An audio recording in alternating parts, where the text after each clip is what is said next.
Hi friends, तर आज आपण बनवणार आहोत झणझणीत गावरान हिरव्या मिरचीचा ठेचा। तर त्यासाठी ना इथं मी सगळ्यात पहिलं तवा ठेवलाय, त्यानंतर अर्धा चमचा तेल घातलेलं आहे, त्यानंतर याच्यामध्ये हिरव्या मिरच्या घालायच्या आहेत 5-6। आता 5-6 हिरव्या मिरच्या स्वच्छ धुवून घेतल्या होत्या, मिरच्या घातल्या आणि ना भाजून घेतलं मीडियम गॅसवर एक 4-5 मिनिट।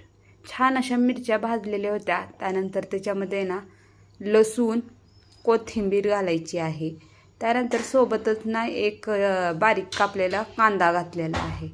त्यानंतर ना मिरच्या खलूमध्ये काढून घेतल्या, त्याच्यातच कोथिंबीर लसूण मी घातलेलं होतं, त्यानंतर घालून घेतलं आणि सोबतच ना याच्यामध्ये एक चवीनुसार ना मीठ घालायचं आणि 1 चमचाभर होईल इतके ना जिरे घालायचे।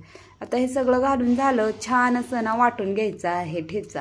तुम्ही ना याला मिक्सरमध्येही बारीक करून घेऊ शकता। खलूमध्ये वाटून घेतलेल्याची चव वेगळीच लागते। त्यानंतर मी हे ठेचा ना सगळा वाटीमध्ये काढून घेतला, त्यानंतर त्याच तव्यामध्ये ना 1 ते 1.5 चमचा तेल घातले, तेल गरम होऊ दिलं, त्यानंतर त्याच्यामध्ये ना 1 चमचा जिरे घालायचे, जिरे चांगले आता फुलू द्यायचे आहेत।